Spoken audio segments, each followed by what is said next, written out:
এই যে ছবিটা দেখতেছেন, এখানে একটা গছ ছিল, এখানে মানুষ ঘুমাইতো। এখন ঘরও নাই, মানুষও নাই। ছবিটা এখন আছে, কিছুক্ষণ পরে এটাও থাকবে না, এটা নিয়ে চলে যাবে। আর সর্বোচ্চ 5 দিন বা 6 দিন, এরপরে এটাও চলে যাবে। এই যে যে রাস্তাটা আছে, এই রাস্তাটা আর কিছুদিন পরে থাকবে না। আমরা এখন রাস্তা দিয়ে হাঁটতেছি, আর হাঁটার মতো জায়গা থাকবে না। ওই পাশে আছে নারকেল বাগান, ওইটাও থাকবে না। পুরো গ্রাম চলে যাবে এটার পদক্ষেপ এখন যদি না নেয়।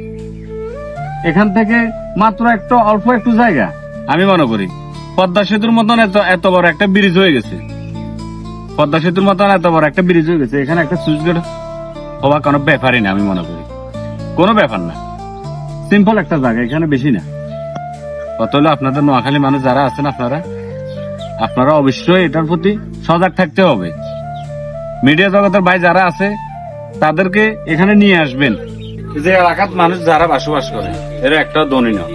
কেউ দিন মজুরি, কেউ অটো রিক্সা, কেউ বা জেলে, এক একজন এক এক পেশায় জড়িত আছে। ধনী যারা তারা শহরে বসবাস করে।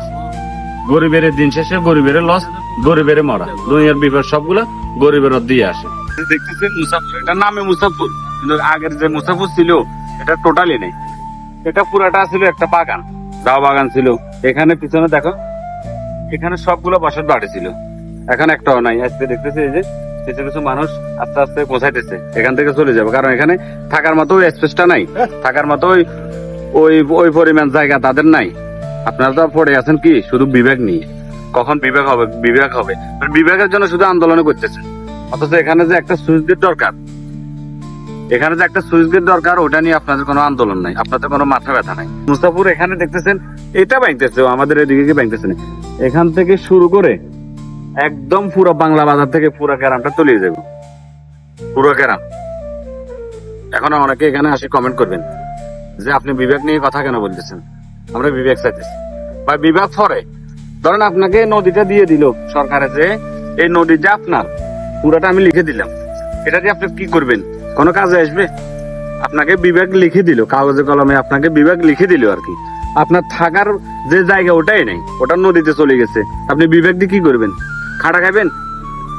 বিবেকটা হলো একটা কাগজে কলমে লিখিত, আর এটা হলো ডাইরেক্ট সরাসরি মানে নদীতে ভেঙে চলে যাইতেছে। এই মানুষগুলোর কি হবে? এই যে নদী, এই যে বসত বাড়ি, মানে কি হবে এদের? এটার প্রতিক্রিয়া না করি শুধু পড়ে আছেন ওইটা নিয়ে। যাই হোক, আর আপনারা যারা আছেন নোয়াখালীতে ভাই সাংবাদিক যারা আছেন, প্লিজ আপনাদের হাতে ফাইভ ধরি, আপনারা এটা নিয়ে আপনারা কিছু করেন, এটা মিডিয়াতে নিয়ে আসেন, সরকার পর্যন্ত অন্তত এই নিউজটা পৌঁছাক। তাহলে এই দেশের মানুষের, এই গ্রামের মানুষগুলো বাঁচবে, গ্রামের মানুষগুলোর উপকার হবে।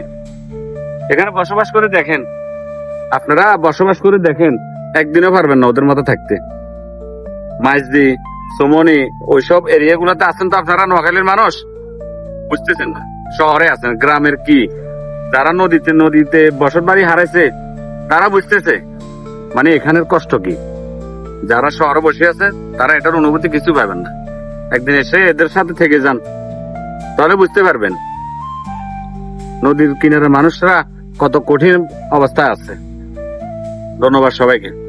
ভাই, বিভাগের চিন্তা আপাতত বাদ দেন, আগে মুসাফুরের ব্রিজ নিয়ে কথা বলেন, মুসাফুরের ব্রিজ নিয়ে প্রয়োজন আন্দোলন করেন, মানববন্ধন করেন। কারণ মুসাফুরের বসত বাড়ি, জমি জামা এগুলো যদি একবার চলে যায়, দ্বিতীয়বার আর কখনো পাবেন না। বিভাগ আছে, বিভাগ আজ হোক কাল হোক কোনো এক সময় হবে, কিন্তু এই যে মানুষের কষ্ট, এগুলো কি আপনারা দিতে পারবেন? এই যে মানুষের বসত বিড়া, গরু গোতান ইত্যাদি অনেক কিছু আছে, এগুলা কি ফিরিয়ে দিতে পারবেন না ভাই। হয়তো সাময়িক সান্ত্বনা দিয়ে আসতে পারবেন, এর বাইরে আর কিছু না।